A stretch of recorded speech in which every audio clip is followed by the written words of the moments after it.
Hi, guys. Welcome back to another episode of Own Your Essence podcast, where we get to have deep transformational conversations with some of our favorite people. We are your host Lee Walzak. and April DeMille. And today we are going to be sitting with a sweet lady named Amy Grace. Lee, I think you have a little more information on her than I do, so I'll let you. I just might. I Yeah, believe she's new to both of us, correct? Right? yes, she's new Um, to me for sure. I think she's new to you as well. yes. So she's very interesting, a therapist, a podcast host. So looking forward to the conversation. But yeah, we would love to introduce Amy Grace, Supermom, licensed therapist, author, host of Everyday Supermoms, excuse me, podcast, and supporter of moms everywhere. Nice. Okay. Here she comes. Here she comes, just a walking down the street. I Sorry. Yeah. just go with it. We're just gonna put on a concert now, so that's fun.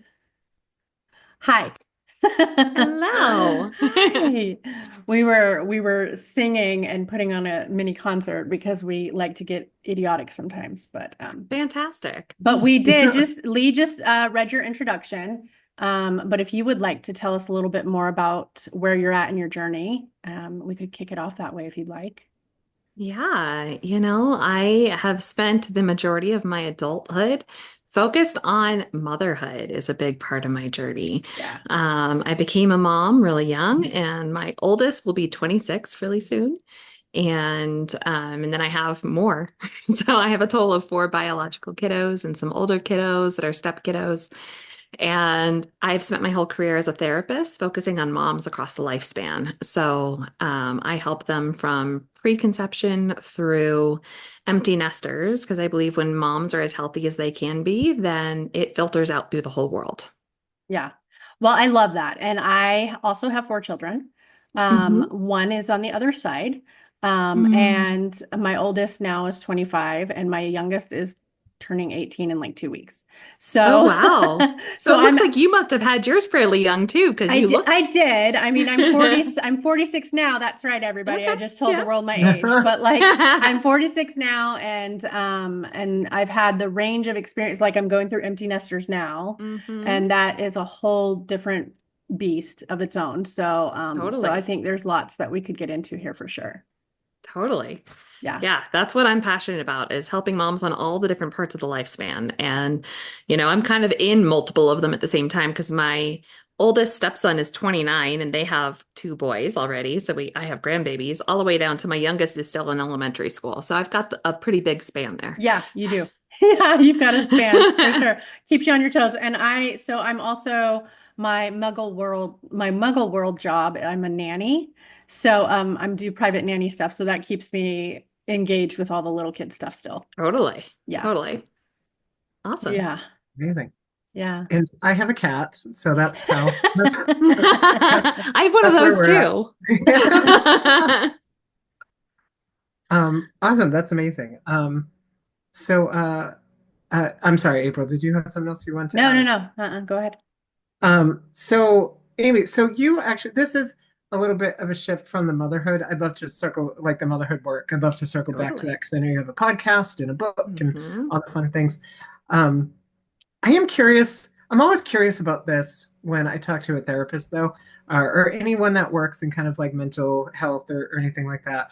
Um, because I know for me, like, so I don't know if you're aware, but I'm a psychic medium and I do work in that area. So I know for me, like in my life, there are, if I meet someone for the first time, there's always kind of, or not always, but sometimes there's this sort of, oh, do you feel anyone around me? And I've kind of had to learn how to put up boundaries around that, where it's like, well, I'm not in working hours, so to speak, right now. And I'm always curious of especially if someone does work as like a therapist or something like that, like how you've felt that you've kind of had to navigate boundaries with things like that and like where you have to kind of take that therapist hat off and kind of just be Amy. Does that make Yeah. sense? Yeah. Yeah. Yeah. Oh, that's such a great question. Yeah. Yeah, I think, you know, There's a lot of us therapists who, depending on the context, we won't even tell people that's what we do just because we don't want to have to go there. Um, the whole like, oh, are you analyzing me? No, Yeah. no. Shockingly, I don't work off the clock. However, most of us get into this field because it kind of works with who we are, right? Like, Yes. we're caring, we are curious, we are supportive. So like a lot of it does kind of happen naturally. It's not as clean cut as my friend who's a hairstylist, it's really obvious when she's on the clock and not, right? Like, oh, are you cutting my hair? No, then you're not on the clock. Versus as a therapist, some of what I do is very similar to the conversations I might have with a friend. Yeah. Like, my good friends, I'm going to ask them the same good, deep, probing, reflective kind of questions as I might my clients, but I'm not being their therapist. So it gets stickier for sure. And I'd say one of the things that I've noticed about myself is I actually ask people in my personal life a lot less questions because Mm. I'm like not wanting to be the therapist. So I actually feel like I ask my clients a lot more questions than I do my own like family or friends because I'm trying to not cross that line. Yeah. Interesting. That, And it, I mean, that makes a lot of sense to me though, because I feel like in April you might relate to, but I feel like I do the same thing with my work where I try not to ask certain questions and I try to stay away from certain topics because I'm like, I don't want to kind of cross that threshold. Um, so that's, yeah, I find that interesting. So thank you for that. yeah. Yeah, no, that was a good question. It's a great question. There are plenty of times, even with my kids, where my kids will have to say, I want my mom, not the therapist. And I'm not a therapist, by the way, Hmm. but Hmm. I am a life coach and I specialize in grief and all the things. And Hmm. there is a lot of education there. And so they will have to say, they will have to verbalize, hey, this is what I need right now. And I go, okay, I get that. Like, Hmm. because what I will say, you say that you don't ask certain questions, and I'm the opposite. I tend to do all the work because I'm a very deep soul observer. And so Hmm. it's just ingrained in me. It is who I Hmm. am. Like you said, it is part of who I am. So like, yeah, you might not want this healing part of me, but I can't get rid of it. That Right. And I is would say it. just, It's all yeah, encompassing, I would say to some extent that part never turns off. Like I'm right? still going to ask a certain amount, but like I Right. just may not probe as much. Yeah. Like, Like you you can put it in the know, back seat, sort of. yes, it kind of, Yeah. when I'm talking to like a more um not as deep of a level friend, I'm not going to be like, well, tell me how that made you feel and Right. what came up inside of you as you said that. Yeah. Like, whereas I might do something somewhat similar, but not that therapist-y, creepy voice with my children. Yeah. Yeah, for sure. I love that. Yeah, I love it's that pretty too. And I was interesting how we curious about can that too, Amy, because I, go ahead. oh, go ahead. Yeah. Oh, I was just going to say, I was I gonna say think I that was that's curious true of a about that lot of too. us helpers. Yeah. Yeah, for sure. Right, and to ride on the coattails of that, I was curious about that because I took a little look at your Instagram. I like to kind of see what people's energy feels like beforehand, and Lee's our private eye. He does all the yeah. research. Nice. He's um, so good at his job, I'm telling you. thank you. That's awesome.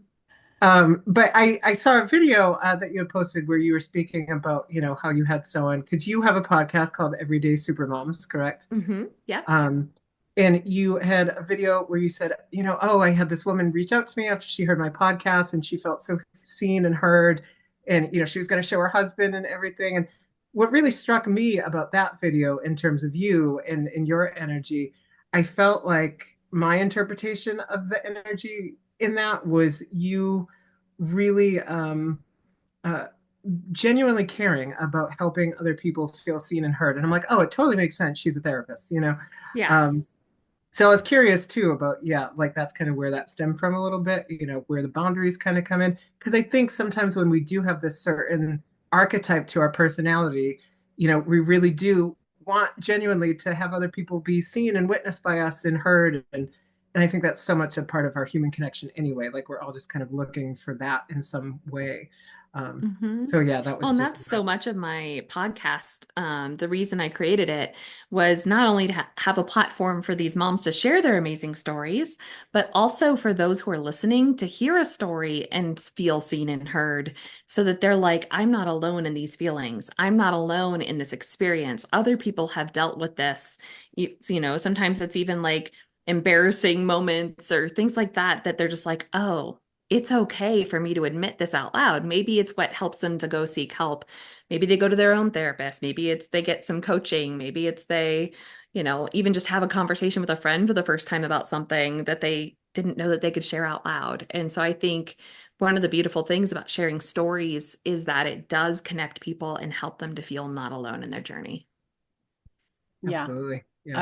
I think that's one of the reasons why we were inspired to create our podcast too, is, just giving a platform for people to have a voice and to feel safe doing it.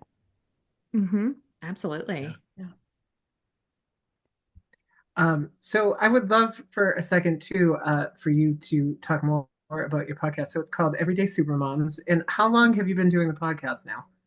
Mine's relatively new. I just launched it in December. This, Awesome.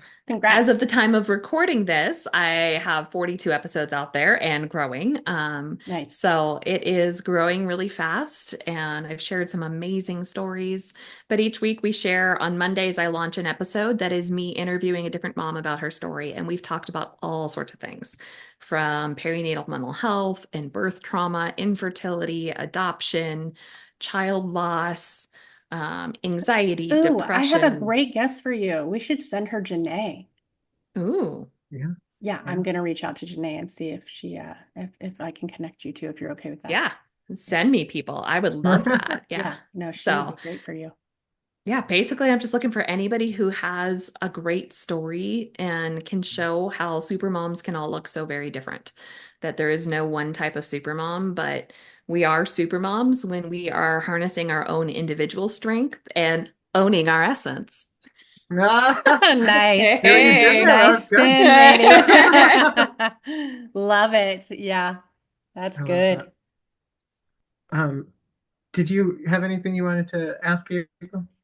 Um, I don't really have questions formulated yet, but Okay. I do, if you don't have any questions right now, I do kind of want to dig into more of the empty nester stuff. So you let me know. Um, I do, but we can go either way. We can just edit this piece let's out, I just guess. do, no, I'm all for raw stuff. So if you want to finish with your questions and then we can kind of dive into that. Sorry, Amy, we're just trying to organize our No, thoughts here. you're good. You're good. Editing's a beautiful tool. Yeah. Um, so you also have a book though called The Good Enough Supermom, correct? Yes, it's not out yet. It is still, in Okay. fact, I can't give you a hard date yet, but yes, it is one that I'm working on hard still.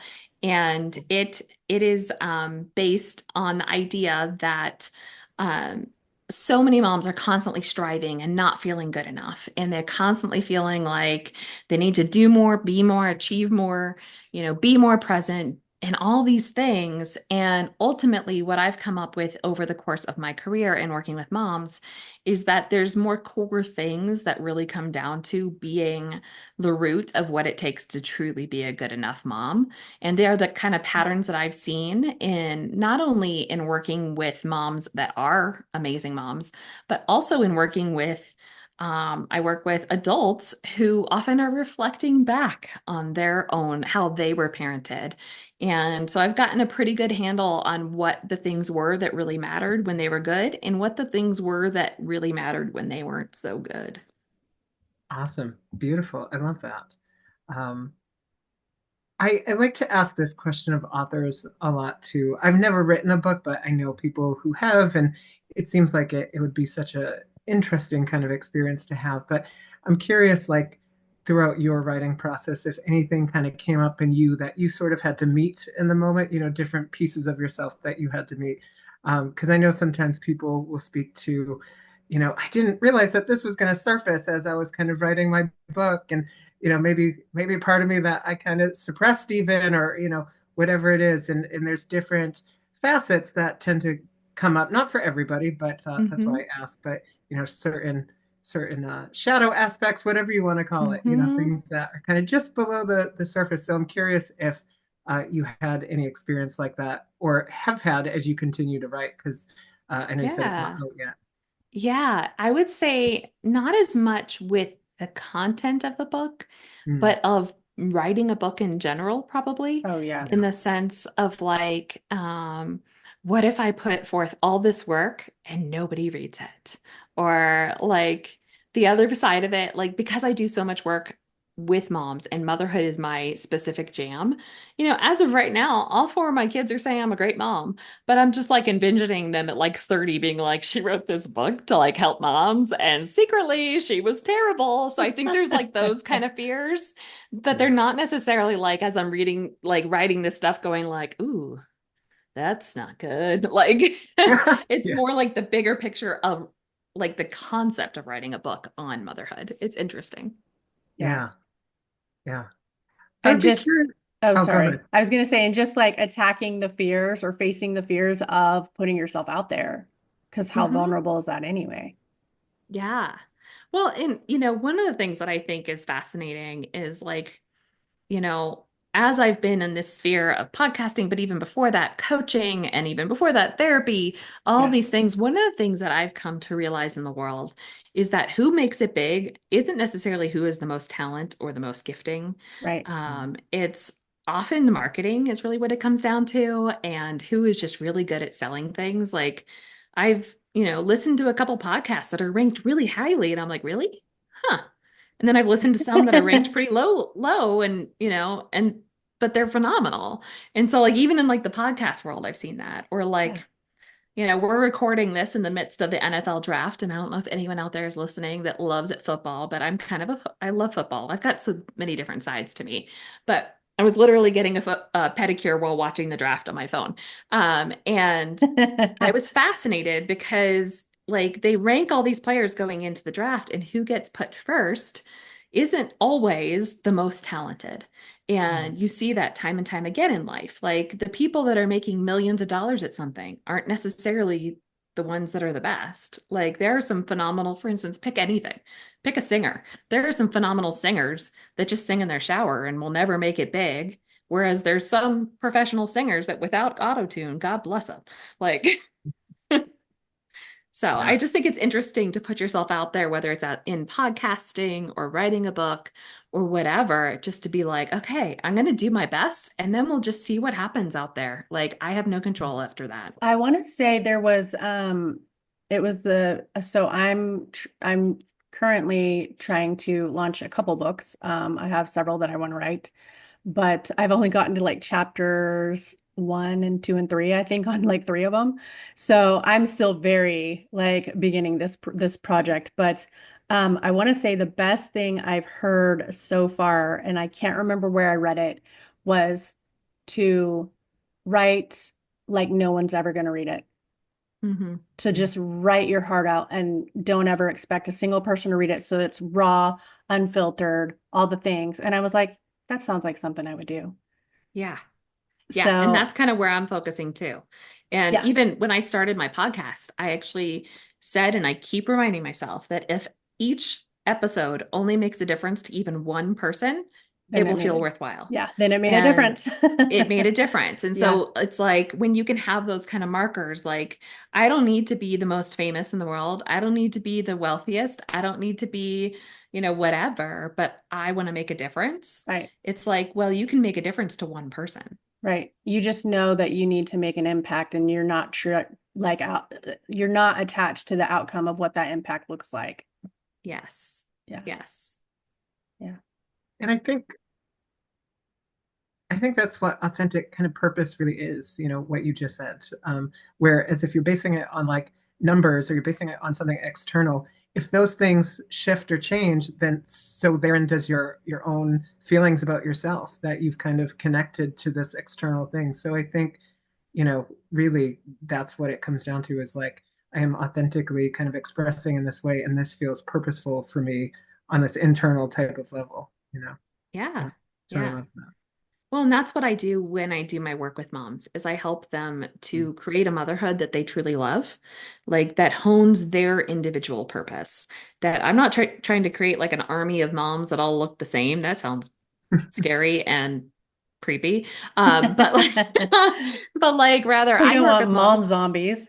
Yeah, I know. That's kind of what I envisioned. It was like, I don't like that thought. But like, but rather like if each mom is functioning within her strengths, within her personality, like within her specific piece of the puzzle, and for her specific set of kids, she's going to thrive more. She's going to actually enjoy it more. But if she's trying to like function like somebody else, like maybe she sees some Instagram person or even her best friend or sister, and she's trying to mom like that, then she's not functioning authentically in the world. And she is going to be drained and she's going to be more exhausted and she's going to be grumpy. And it's not going to be a pleasant experience for her or her kids, frankly. Right, because she's trying to fit into a box that she didn't even create for herself. It's a Exactly. box that somebody else created for her, whether it's, you know, society, family, whatever, but someone built this little box. You're supposed to fit into it, and that doesn't work. Hmm. Yeah, and that's why, I've toyed with changing the name of my coaching program called Create Your Own Motherhood, but it really kind of encapsulates it for me right now. Like I've thought about like motherhood remodel or something like that because that also kind of works, but it's like how do we create this vision of motherhood that actually works for you and works with your strengths and your personality and your family and not based on some weird social media construct or societal pressure. Yeah. Yeah. Love that. And it's really, I want to say, I want to just kind of add, I know we already talked about, the pressures of society or whatever, but it can be extremely challenging to stand firm in who you are when you have people in your family that are also very toxic and abusive. And because you're healthy, they come at you. You're the black sheep. You're the thing that triggers all the shit underneath them that needs to come out and be looked at. And so it's really hard. I even have a fairly new family member within the last few years that I'm having some struggles with on that, like Mhm. trying to accept new families. So like when you have like kids that are older and like in-laws that are coming in, son-in-laws, daughter-in-laws, mother-in-laws, whatever it is, right? And so, and I can actually speak on this. I'm going through a situation with my son and my daughter-in-law to be, and it's Mhm. been excruciating because there's outside influence that's directly affecting their decision making, and you have to just let them figure it out. Yeah, it's, when you've got so many different voices into the picture, Yeah, and one of the things that I see with my clients, especially in my therapy office, is as they get healthier over time, you start to see new things arise. Like I've seen it where, for instance, a woman may be married to a classic narcissist, and as the woman gets healthier, it can create more problems in the totally. dynamic because she's now setting boundaries, and the other person's like, "Wait, what? Yeah. Well, No." because now your eyes are fucking open Yeah. and you can't unsee it now. Hmm. And so then they have to cling harder to the control and the abuse. That's exactly what Hmm. happens. Yes.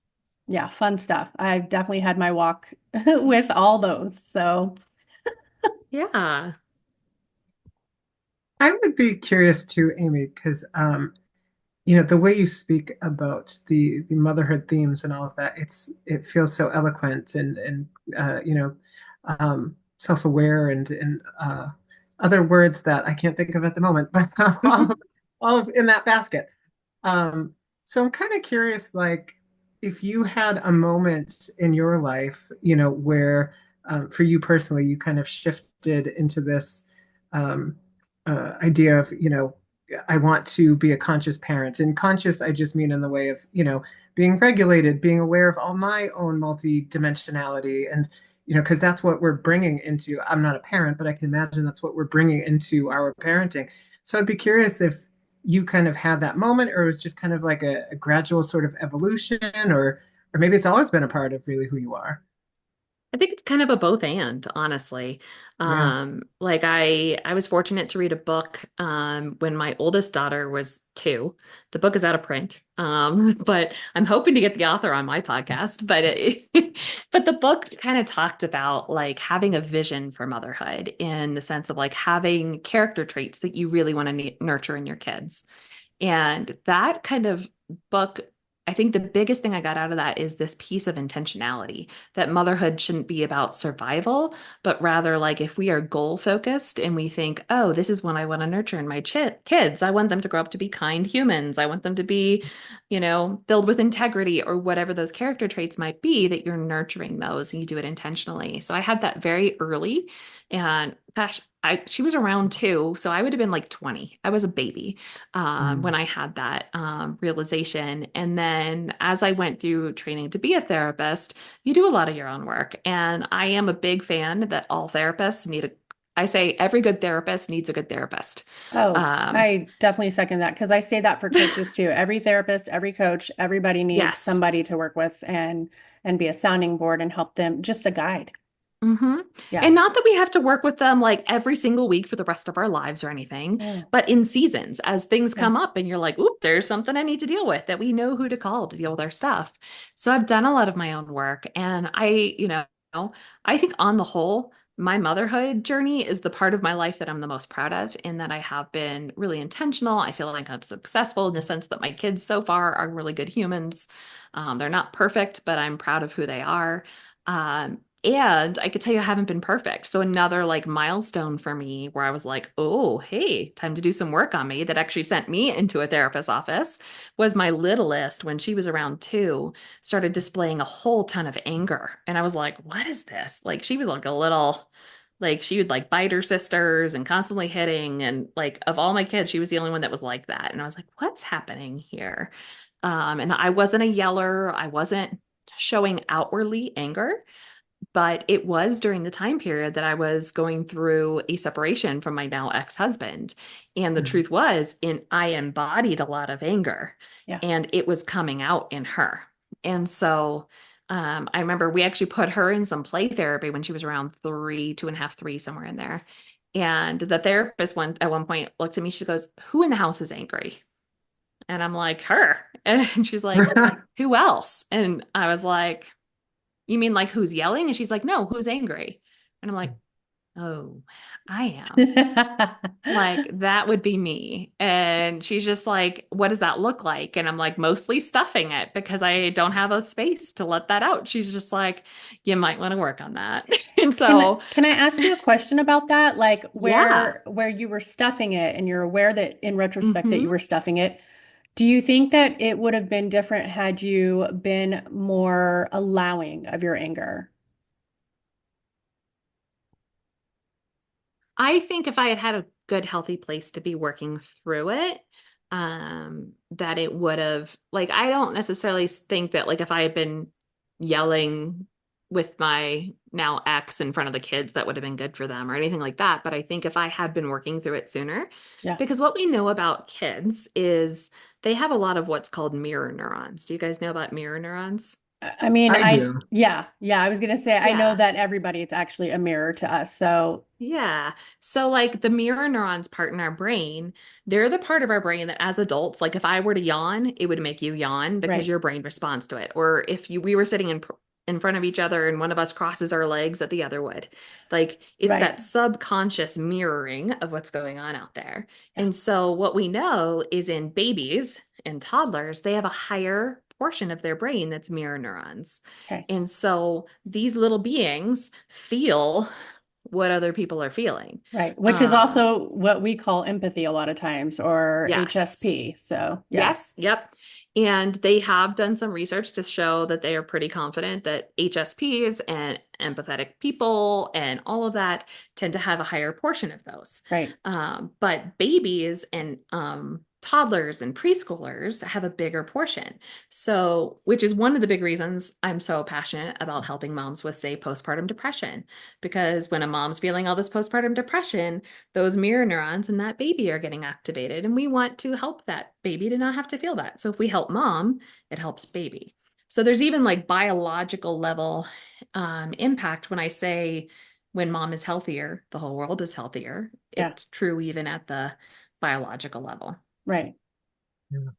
Well, it's such an interesting connection, I think, between mother and child anyway, because I don't know if I'm going to put this exactly right, so bear with me. But even when, we're in utero, they're like, I'm trying to remember exactly, but I think there's different, like, let's call it like energies or different things that like the baby can actually take on, like if there's like a sickness or something like that. And the interconnectedness of the child in utero and the mother is so significantly intertwined. So I always find that fascinating, and I can imagine that even when they're born and you have a physical child, that there's a lot of that, the mirroring and that, because you start with this sacred interconnection anyway, if that Yeah. makes sense. Yeah. It Mhm. does. And it makes sense to me too, because I'd like to add to that. Like, for example, when my mom was pregnant with me, she had just gotten out of she had married out of foster care just to get out of the system. So she'd technically been given up and, not having home and not having family, the whole abandonment. And I absolutely absorbed all that before I even entered this world. And that is something I've had to generational like work through generational Mhm. lines of that in this go around. So it's Mhm. yeah, absolutely. Have you read It Didn't Start With You? I haven't actually. I haven't. Oh, highly recommend. Great book. But it talks about generational trauma Yeah. specifically And that's and probably even the why I haven't biological read piece of it it. because I'm already just aware of that. Like Yeah. I already know like how much work I've had to do, even though it's not Hmm. necessarily my responsibility, but here we are. I'm doing Hmm. it, but it sounds like a book I should probably take a look at. Yeah, highly recommend. It was a good one. Yeah, who was the author again? I'm really bad at that. Okay, fair enough. Fair enough. I'll look it up. I'm like, mm, Google's got your back, girl. I'll look yeah, it up. I can send it to you later. It's on my bookshelf. No, it's good. I'll search it.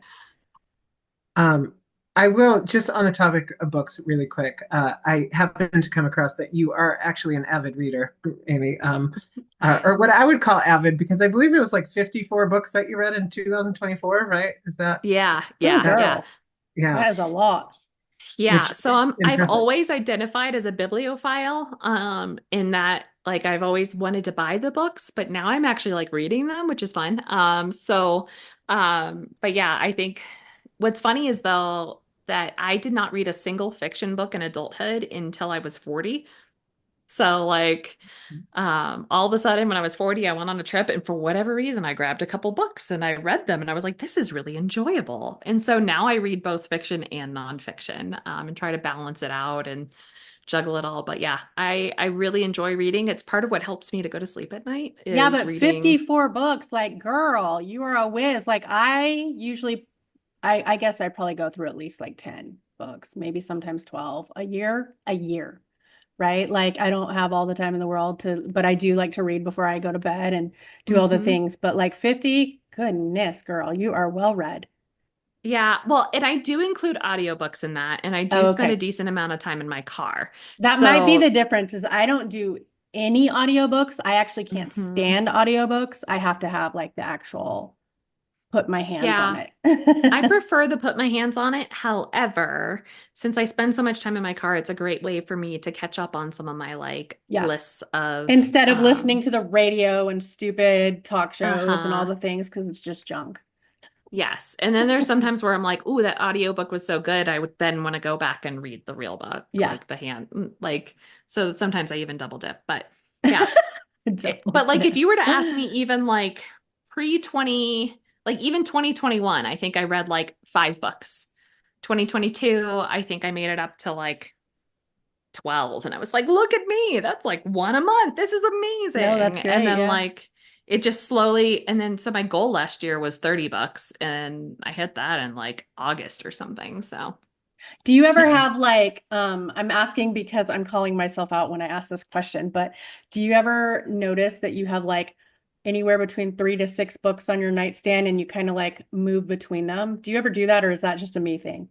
No, that's legit. And if I were to show Okay. you, like, if I were to show you Okay. my nightstand, you'd be like, yep, like Yeah. one, two, three, four, five, six, seven, Yeah. seven over there.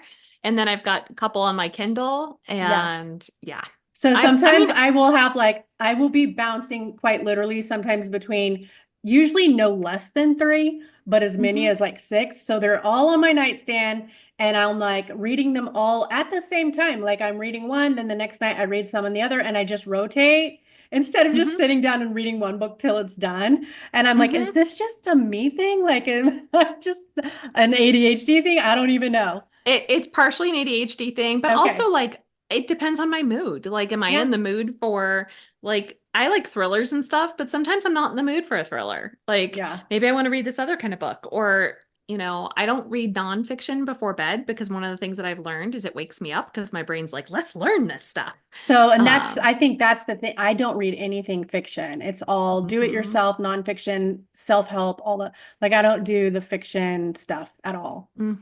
Yeah, Yeah. that's how I was until my 40s. And my 40s was when I suddenly was like, hey, there's Yeah. kind of some entertaining things to this, and I can read this before bed, and it just puts me right to sleep. It's great.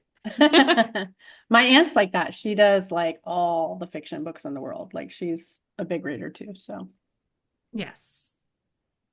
I'm actually, you mentioned like, I think you said you're writing a couple books at the same time, yeah, which, I'm trying to. same, same. I've got three I'm working on. I've got Yeah, a that's what I'm children's doing. book.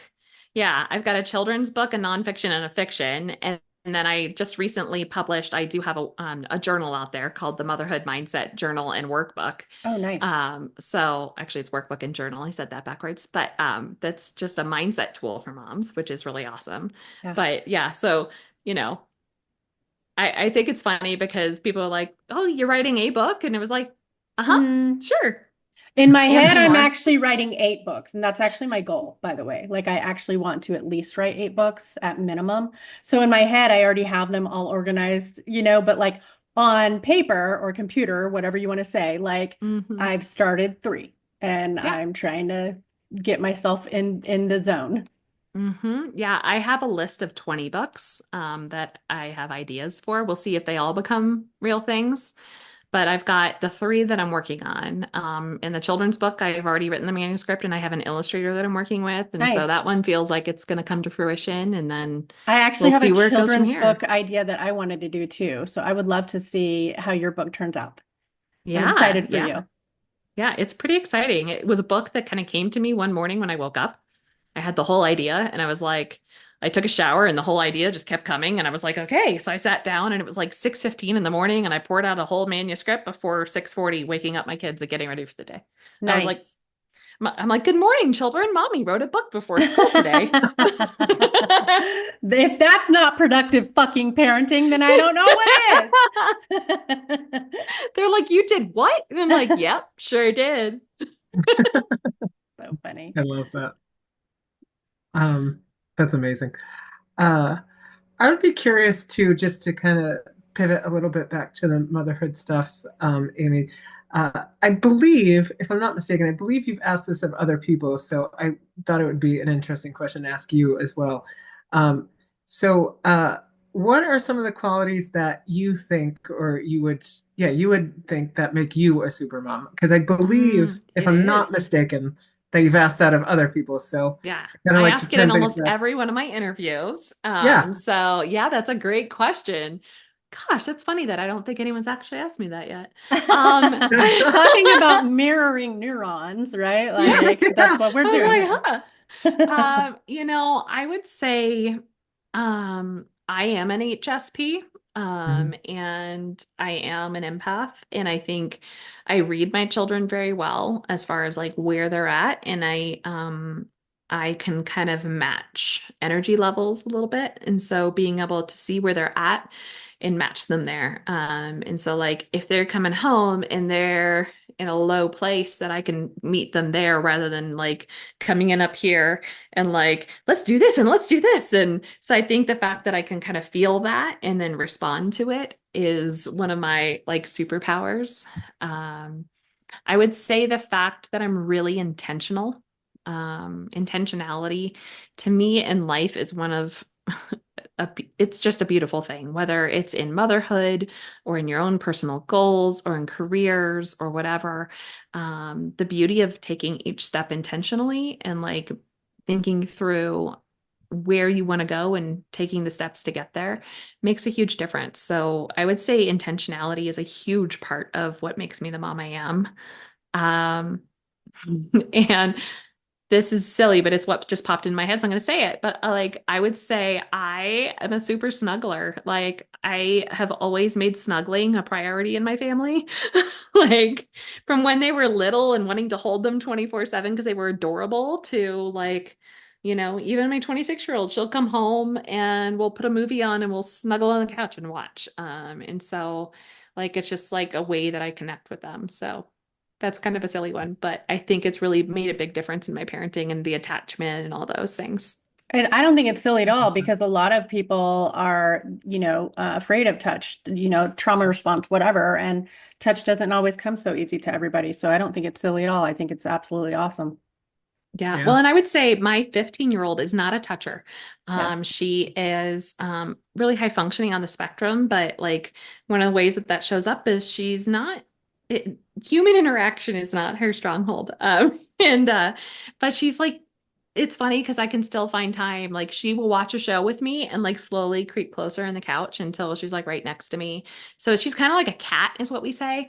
Like you got to kind of wait for her to come to you. Like if you Yeah. overbear on her, she runs away. She's like, Yeah. get out. Ah. She's like, So like, in my bubble. yes. So like I've had to learn kind of how to adapt my parenting to each one of my kids. Like Yeah. even though I have the children that I birthed are all biologically girls, like they're all very different from each other, personality wise, interests. Honestly, I think they look a lot different from each other. Like I'm not even sure anyone would be like, yeah, they're clearly sisters. Like I don't know.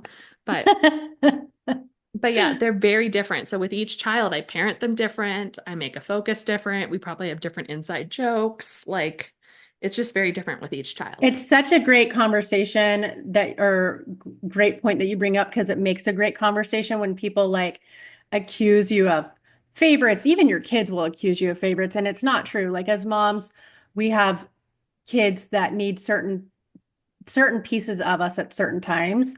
And so that Mhm. means at one phase or another, we might be closer to one, but it doesn't make them our favorite. It just means we know which one needs us more and which one doesn't. Yeah, I would agree with that. And I think that it can change from one season to the It next. Like absolutely does. my 10-year-old, I absolutely adore her right now. However, when she was 2, 3, I did not. Like, Yeah. not to sound terrible, but like Yeah. we butted heads a ton in that phase. And I was like, God, help me. Like Yeah. I can get this, I can get through this. Like, Yeah. and so it was a hard phase, but now I seriously, she brings me so much joy, like on a regular basis. But like to think that that's the same child that I was like literally like having to call my bestie and be like, help me get through this. I can't get through today. And now that kid's like the one that looks at me, she's like, you're the best mom ever. And I'm like, aw, Yeah. thanks. So it's fascinating how it could be different. But the other thing I would say for any mom that's out there that may be like, but I kind of do have a favorite. So here's the secret. Some moms do have favorites. That's okay. I mean, it's So okay.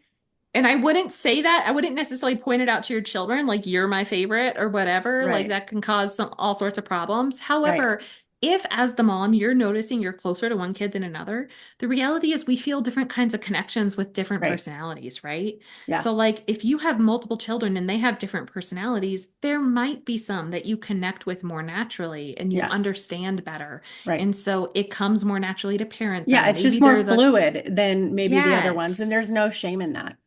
And that doesn't mean you love the other kids any less. You Right. just might feel a different connection. And that's why you feel that is because there's a different personality, a Yeah. different kind of connection, just Well, like and we even like choose our human friends. design, if you know anything about human design, if Hmm. you're generators or projectors, like even all those things come into play. Or you're even if you just want to look like at like astrological signs, whatever you want to look at, like there's all kinds Hmm. of factors that play into people's different personalities, and you're not Hmm. always going to like your family members.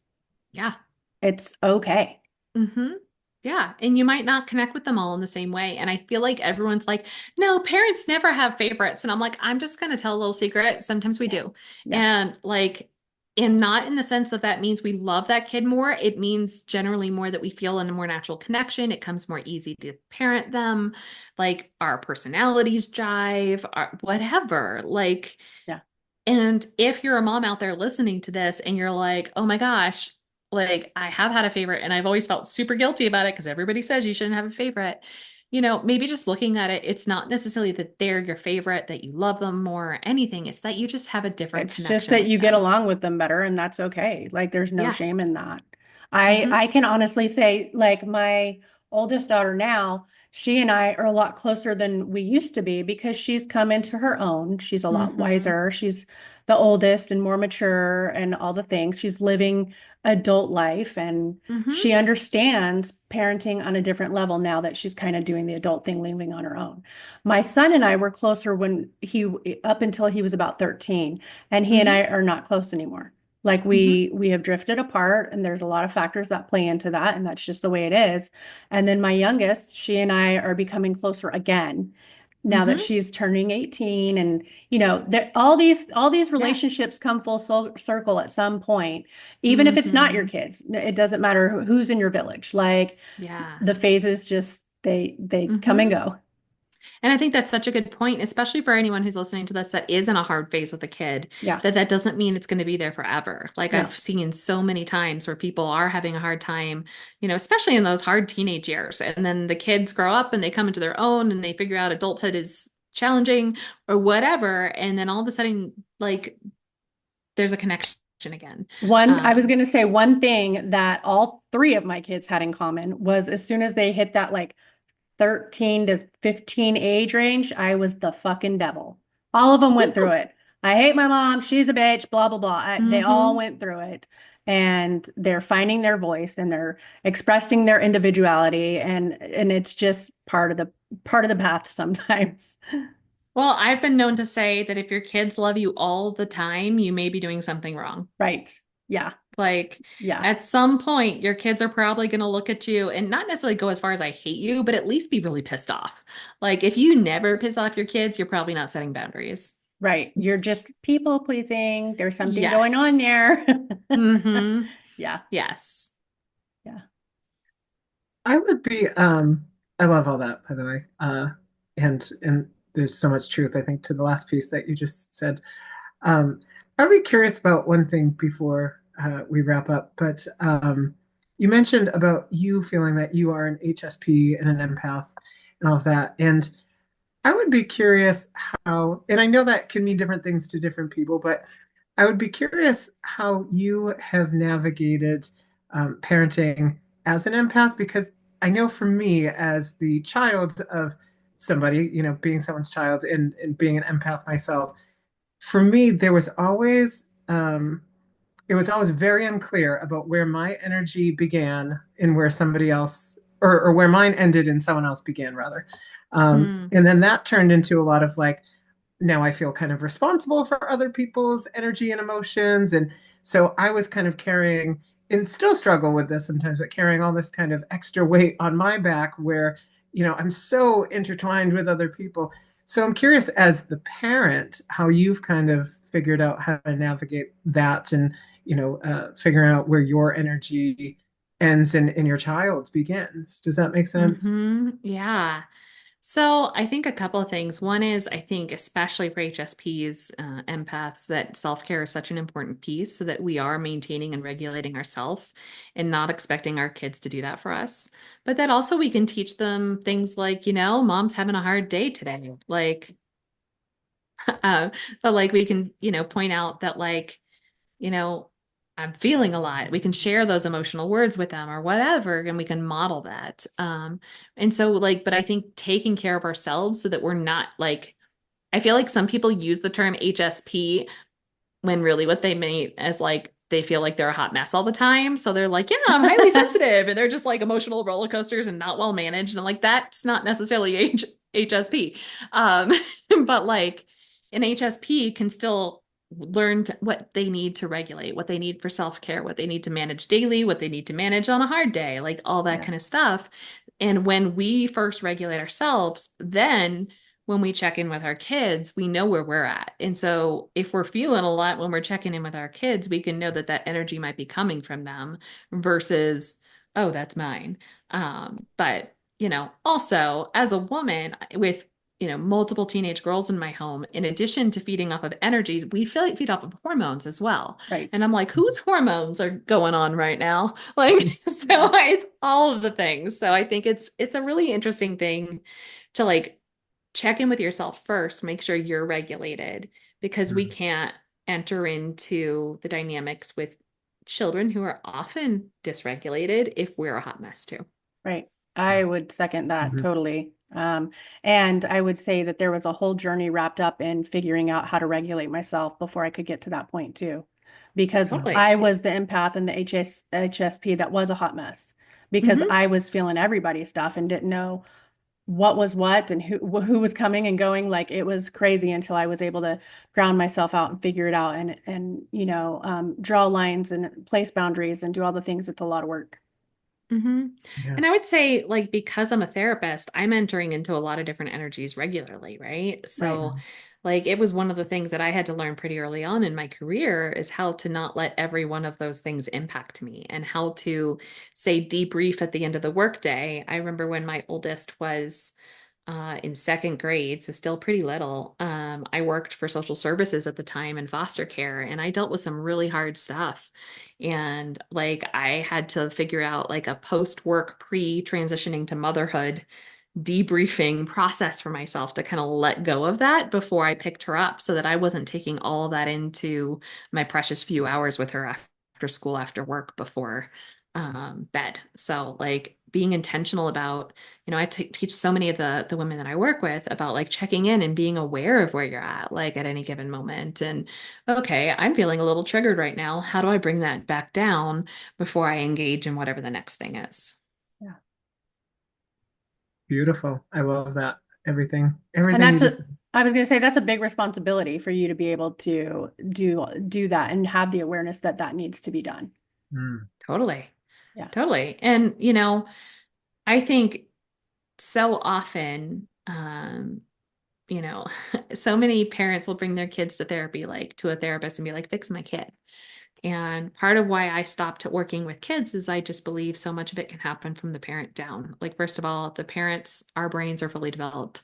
We're not working with half developed 12-year-old brains or something. Like, Yeah. so if we work with the parent first and we can teach them to regulate, and they're like, but I can't. And I'm like, well, if you can't regulate, how do you expect your 13-year-old to regulate? Right. So, Exactly. like, we got to start with the fully developed people and help them to regulate, and then they can co-regulate with their children.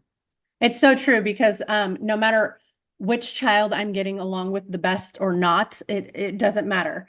When they come home, the one thing that all of them can do is regulate the moment they walk through my door. No matter Mm. how close we are in connection or proximity or whatever, whether we're getting along or not, the moment they walk, you can see it melt right off of their body because Hmm. I'm so regulated and I'm so grounded. And then it just, everything they're carrying just drenches to the floor. And everything Hmm. about their demeanor changes and they're calm, they're collected. And I'm Hmm. like, oh, welcome home. Hmm. Like, Yeah. yeah, yeah, Yeah. Well, and how beautiful that your home gets to be that safe place right. Because it didn't because of always. that. Yeah, Yeah. it wasn't always like that. And it took me years Hmm. to establish this. So Yeah. And that's what we kind of, everyone strives for that. Like, even if you think about it, like those newborn infants, like yeah, they're distressed and they don't even know why, right? Like they're yeah, just like, something doesn't feel right. And yeah, in comes mom. And when mom can come into the space that's like calm and she's like, oh, hello. And she, whether she's nursing or she bottle feeds or she snuggles or whatever, but she meets that need that this little human is like, help me, I can't control myself. And in comes this regulated mom and nurtures that baby, then that baby co-regulates to the mom system and can chill. But what happens, and this is not to blame any mom, but you get like a baby who might be a little more fussy. Maybe they have something physiologically going on. And so that baby comes in and she's fussy, and then mom gets dysregulated, and then baby gets more dysregulated, and then comes dad. Why is the baby still crying or whatever? And like everybody's now dysregulated, and you got to start somewhere, and everyone's just trying to get the baby to calm down. It's like, hold on, let's try getting those adult systems back down. Yeah. But it's so hard if you've got a small child screaming their head off. Well, and it's so hard if you also lack the support. Like if you don't Yes. have proper support in your home, in your family, in your community Hmm. or friend group, whatever that is, if you do not have the right support, it is extremely difficult to to pull a lot of those things off. Hmm. Yeah. Well, and like I think in our world we're so transient that people aren't necessarily raising babies in the same community that they're surrounded by family and friends that they've known their whole lives. Like it's a rare instance when that happens. And then even if they are, then there's like family traumas and things like that that maybe their family lives really close, but they still don't want them around, right? Yeah, So I like definitely have that story. I'm like that. yeah.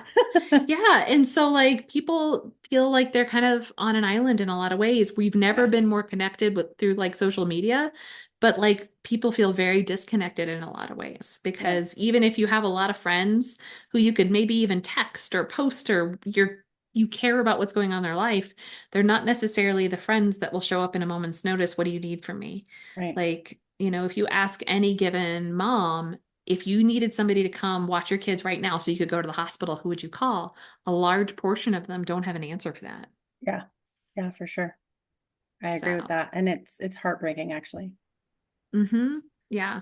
And that's Um, one of the things I'd say time and time again in my interviews with supermoms. One of the things that comes up is that they have, whether it's been natural and inborn, that they actually have family that's super supportive, or others have built their own communities. So they've built their own villages of support network later. well, and I mean, that's basically what it came down to for my own journey through grief when I lost my youngest daughter. Mm, I do not have whatever the healthy family. I have been working very hard to be everything that was nothing like what I came from. mhm, And I still have family that I love and that I am connected to, but at, safe distances sometimes because I have such firm boundaries. mm, But it made the grief journey a different devil. Grief is hard mhm. enough. And Yeah. when you lose a child, there's just nothing like it.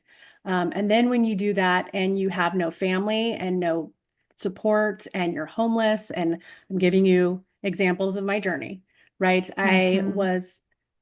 Um, I don't honestly know how I even made it back from that. I really don't. There's Mm, sometimes I sit here and I go, something else was pulling me by my fucking hair through it because I didn't do that. I would have checked out at any moment if somebody given me the opportunity. Um, mhm, so for me to even have made it this far is bewildering enough. But that I will say that is probably the biggest inspiring piece that led me to get into grief coaching and the stuff that I do now, because nobody should ever feel as alone as I did going through that. No mhm. one. That's not normal.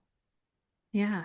Yeah, Yeah. No, I mean, that is like every mother's worst nightmare. And right. then to have to go through that alone, like Right. that is And on top of unimaginable. that, going through it alone and then being homeless while you're going through it. So no stability, no safety.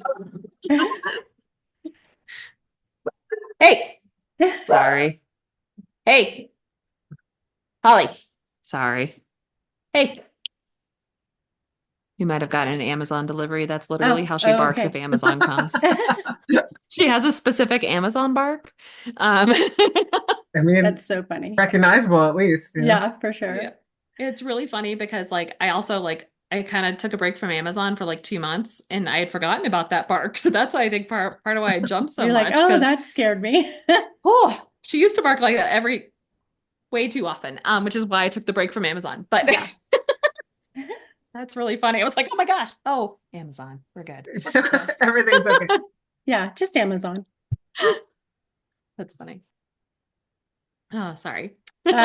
Yeah. So anyway, where I was going with that was when you're going through those kinds of things, and then on top of that, I had the hard realization that people around you, even if they say they love you, they don't necessarily know how to love you. And Yes. and so during those hard times, I was being kicked in the face and abused by the people closest to me, saying, she's dead, she's not coming back, you should live for your kids, like dismissive, abusive, all the things you could possibly fucking say to somebody that are just wrong. Um, I got it all. And there was as much pain in that story, there was also as much beauty because it took that for me to say, you know what, fuck you.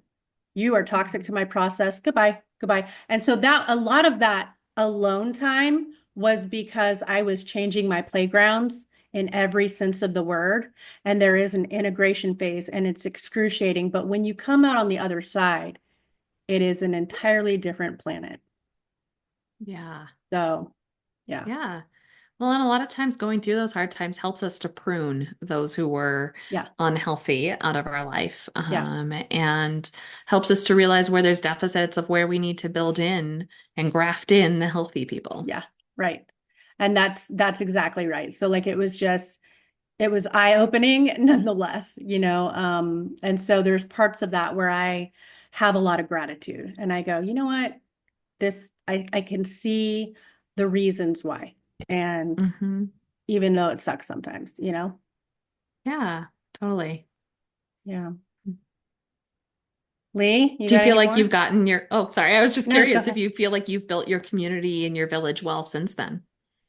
Yeah, I would say that yeah, I would say that I have a pretty good group of like 5 people. Yeah. I'm not a Villages don't big, have to be big. yeah, no, it's I work in small intimate groups. I like Hmm. extremely deep connections. I can't deal with surface connections and pleasantries. I'm Yeah. not, that's my soul doesn't vibe there.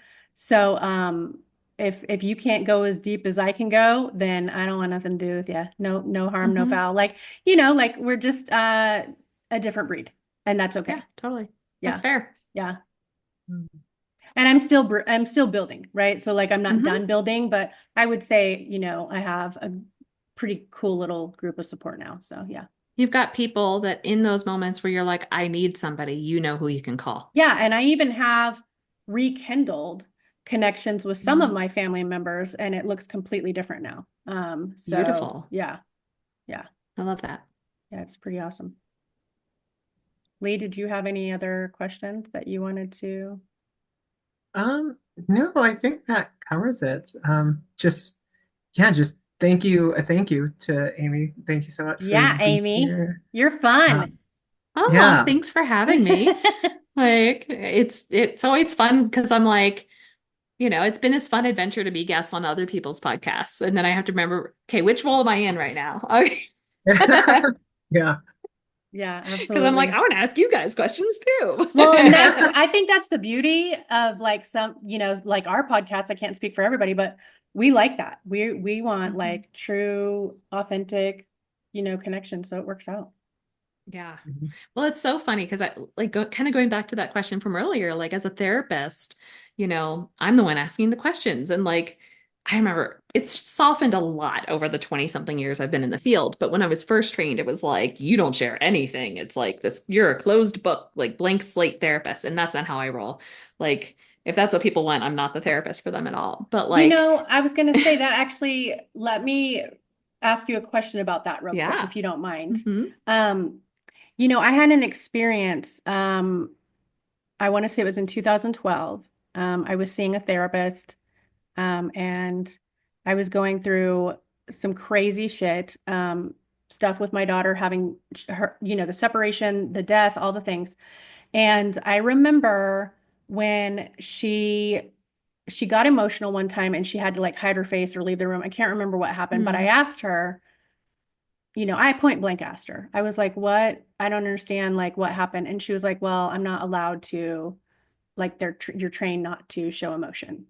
And Hmm. I will tell you that that for me was pretty groundbreaking moment where I was like, you know what? I don't like therapists anymore because Mm. it felt so fucking inauthentic and so fake.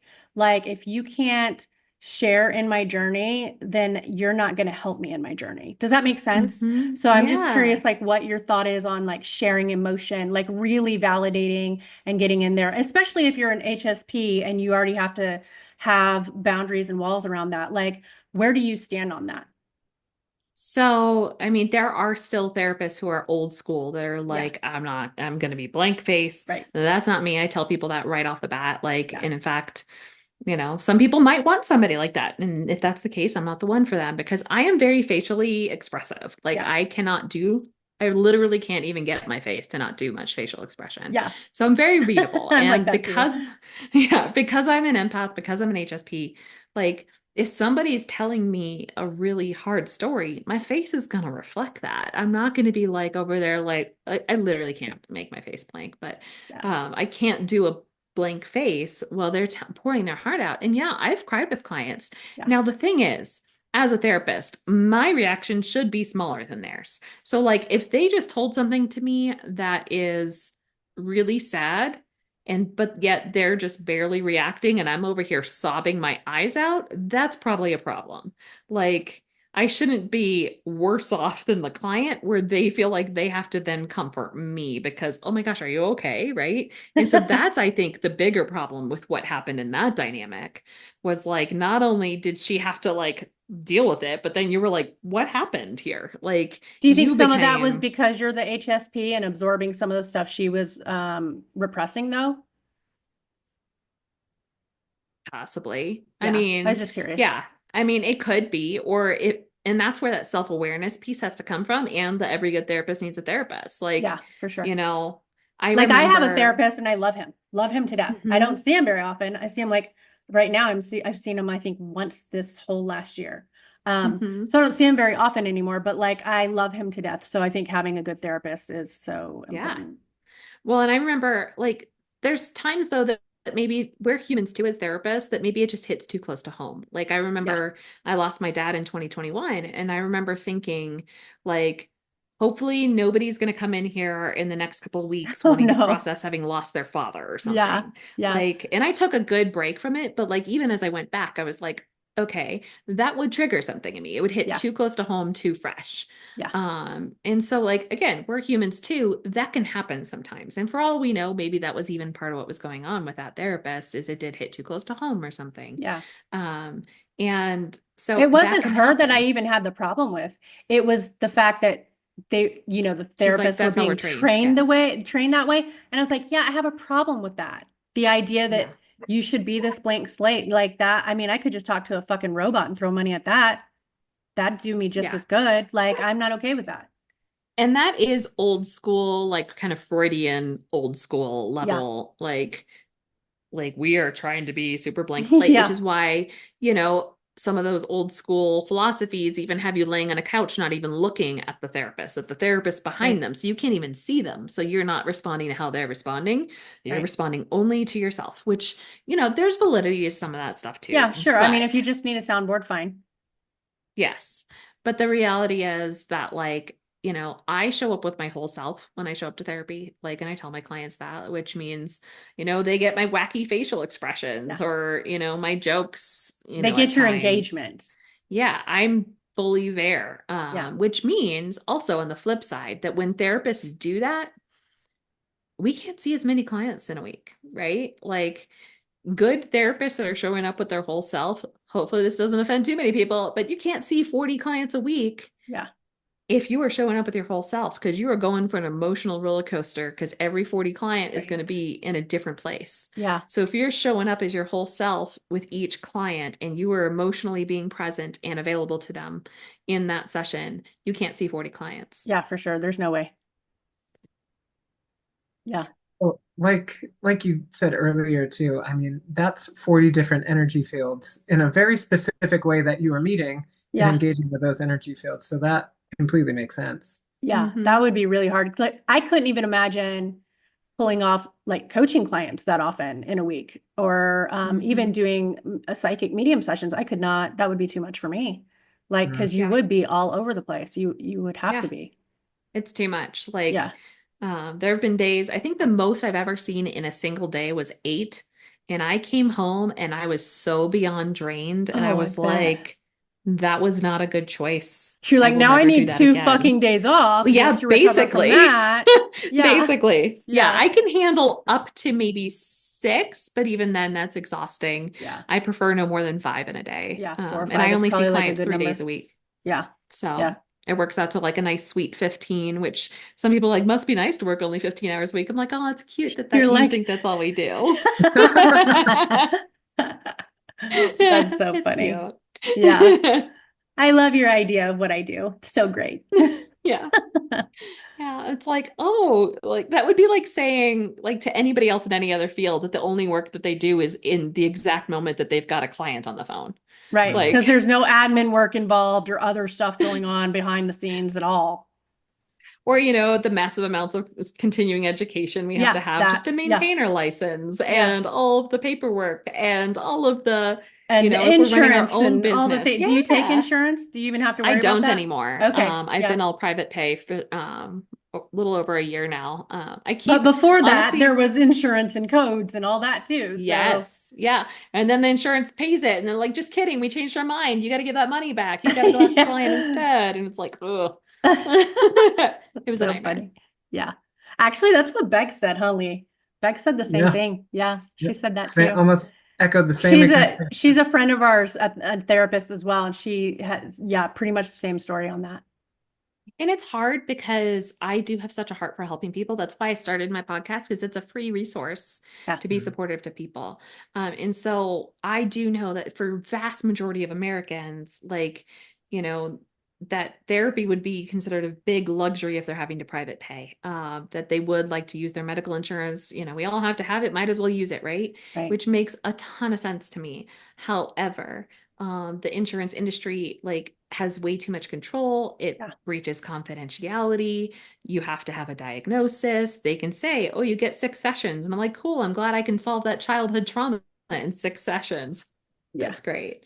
Yeah. Like, Yeah. so Exactly. there's a lot of reasons to go private pay. But I still have lots of like conflicting empath feelings about the fact that I can't just be like, everybody comes for free. Like, Well, Yeah. I mean, it makes sense because like I said, our friend Beck pretty much said the same thing. Like she pretty much parroted the same things that you said just now. Like I want to say it was almost like word for word. Well, yeah, the they're empath. pretty common. Yeah. Oh, sorry. The empath, everybody comes for free though. That's so real. Like that It is, is. I can identify with that so much. I tell the story all the time that, I mean, for years I was, I was working like 2 retail jobs at the time, and you're in people's energy fields in a very specific way all day long. Hmm. And then I was sitting down in people's living rooms, like channeling their departed loved ones for like 4 hours after the fact. And this was just a common kind of thing because I had this thing where I was like, oh, I shouldn't be charging money for, the time and the energy. So what you said is so resonant, and I can totally appreciate. Yeah. And And it's an ongoing process. Yeah. yeah, and I feel like it is kind of over your career, like an ongoing process. I can still remember, I do still offer a very select small amount of sliding scale spots, but I remember a couple years back, I had a client who requested due to financial hardship to get a sliding scale, and I gave it to her because she had, a powerful story and I wanted to help her.